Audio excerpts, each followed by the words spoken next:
Regarde. Regarde, il y a 1,50 $. Écoute, demande-lui si elle avait un fils qui s'appelait Hasni. François cherche Hasni, un de ses copains d'enfance. Jamais il m'a parlé d'Hasni, jamais.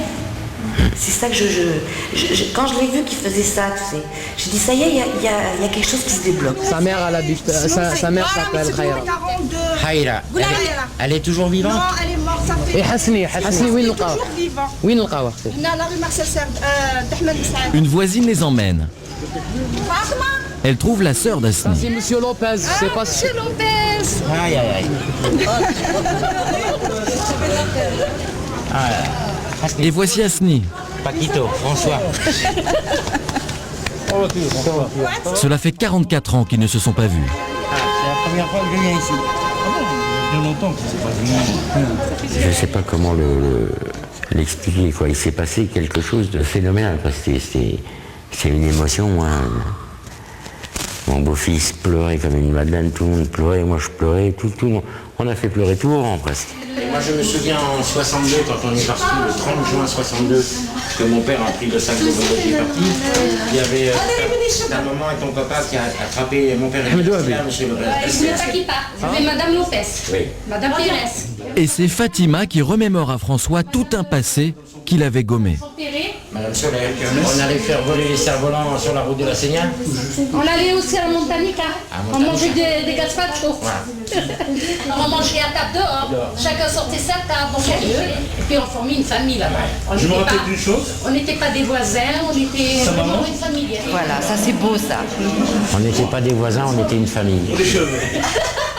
Naïm a perdu un oncle pendant la guerre d'Algérie et son grand-père a été torturé par l'armée française. Alors forcément, jusqu'à ce voyage à Oran, Naïm se posait des questions sur François, ce pied noir, ce colon. J'avais une boule ici, mon beau-père était à Oran, il faisait quoi à Oran? Est-ce qu'il était parmi les colons qui étaient vraiment méchants à l'époque? D'autant plus que ce que Naïm a appris à l'école, c'est une histoire très officielle et peut-être incomplète.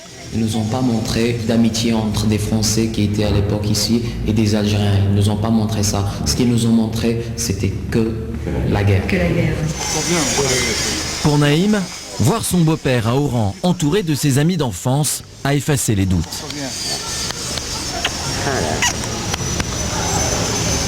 Dans ce couple, algérien et français, le passé colonial ne parasite pas le présent. C'est quelque chose qui s'est passé avant, qui ne nous concerne plus nous, c'était la génération d'avant. Mais qu'on n'a pas oublié. Qu'on n'a pas oublié, c'est sûr, mais... Moi-même, je ne l'ai pas oublié. Vous, c'est l'avenir. Voilà, mais là, on pense à l'avenir quand même. L'avenir de Naïm et Vanessa, c'est leur autre bébé, un magazine féminin qu'ils ont créé ensemble. Le journal s'appelle Dzeliet, ce qui veut dire algérienne. Un succès incroyable.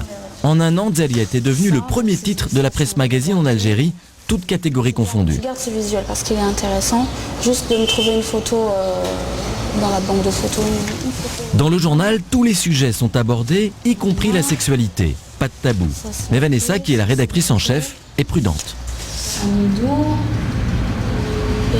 C'est pas moi qui vais imposer mes choix ou imposer mon point de vue, c'est la femme algérienne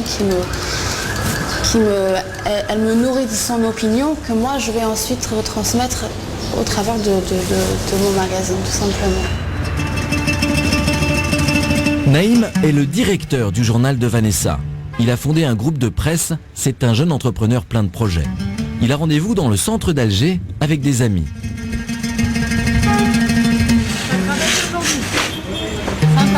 D'habitude. Ce jour-là, la presse algérienne, comme très souvent, relate une petite crise diplomatique entre la France et l'Algérie. Nous lançons le débat. Les grands titres d'aujourd'hui. La France devrait avoir honte. À un moment donné, il faut reconnaître dans l'histoire qu'il y a eu des erreurs. Demander au moins pardon sur la guerre, sur l'erreur, le fait d'avoir obligé les Algériens à avoir fait la guerre, je pense que c'est quand même un minimum.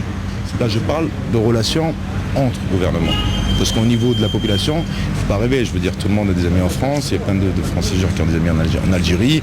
On ne parle pas de ça. Genre, on ne parle jamais de politique. Hein. C'est pas le sujet, je veux dire, dont on parle, hein, c'est clair. Et pour moi, la relation France-Algérie, c'est un peu la relation entre un vieux couple qui s'aime et qui n'arrive pas à se le dire parce que ça fait tellement longtemps qu'il se connaît. Vous allez en France, il n'y a pas un hôpital, il n'y a pas une entreprise, il n'y a pas un ministère en France, il n'y a pas d'Algériens. Donc la France ne peut pas nier l'Algérie. On existe, on est là. Et puis vous venez en Algérie, on parle français, sans accent. Vous sortez dehors, les magasins sont en français, les étiquettes sont en français, les journaux sont en français, les plus sous sont en français. Donc côté algérien, on ne peut pas nier la France non plus. On est mariés ensemble. On n'arrive pas à se l'accepter en fait. La France persiste et confirme son révisionnisme. Et juste au-dessous, tu trouves un autre article, le français à l'estomac largement en tête. Il y a une grande société française qui réalisera le tramway d'Alger. Tu vois tu en conclus quoi là? Bah écoute, c'est qu'on est toujours liés. Vraiment toujours liés. Par l'histoire ou par l'économie ou par la culture, mais on est tout le temps liés. Depuis le mariage de Vanessa, François passe désormais toutes ses vacances en Algérie. L'été dernier, il y restait 6 semaines. Il venait chaque jour ici, au bain-douche. Il s'y est fait des amis, retrouvailles. Oui, félicitations pour les petits. Ah oui. Bonne nouvelle, tu vas bien? Merci. Le bienvenu. Eh ben, comme d'habitude. C'est très bien. Comme d'habitude. Vous restez combien? Peut-être 2 ans, peut-être 3 ans. Ça, c'est très bien. Ici pour habiter ici. Ça, c'est une bonne nouvelle. Le fait qu'il soit né en Algérie, pour nous, si on veut, entre guillemets, c'est un Algérien. Pour nous, c'est un Algérien de souche. Maintenant, qu'il soit en France, qu'il soit en Italie, en Espagne, pour nous, ça ne change rien. Il raisonne comme nous. C'est pas le type renfermé, associable. Moi, je ne connais pas les Algériens avec des préjugés, avec... Non. Ça se passe dans la tête. Ça se passe dans la tête. Toutes les histoires du passé. Pour moi, c'est du passé. Nous, c'est les gens de maintenant. C'est ce qui est important. Bien sûr. On essaie un peu de renouer ce lien. Je pourrais pas dire ombilical, mais c'est un lien qui existe depuis bien belle lurette et j'espère que ça continuera pour nos enfants aussi.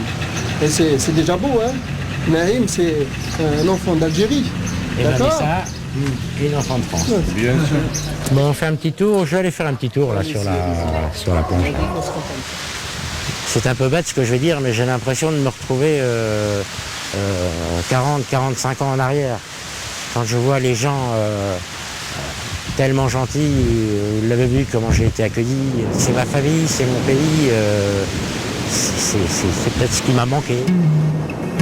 Depuis qu'il est grand-père, François se demande même s'il ne va pas venir s'installer ici avec Ingrid. Je pense que notre avenir sera entre la France et l'Algérie. Français, mais algérien de cœur, François est pied noir. Il est entre les deux rives de la Méditerranée. C'est là qu'il voit sa dernière demeure. Incinérer mes cendres dans la Méditerranée. Vraiment? Je pense. Au milieu? Entre les deux.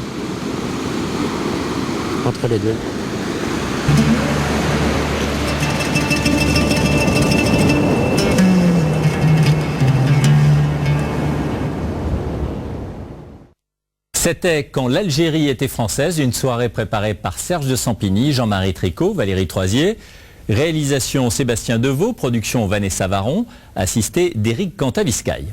Sachez que nous préparons d'autres soirées histoire sur M6. Si vous avez vécu, filmé des événements importants, mais aussi votre vie quotidienne dans les années 60 et 70, eh bien vous pouvez nous contacter à l'adresse email suivante, histoire@m6.fr. Merci de nous avoir suivis. Bonne fin de soirée sur M6.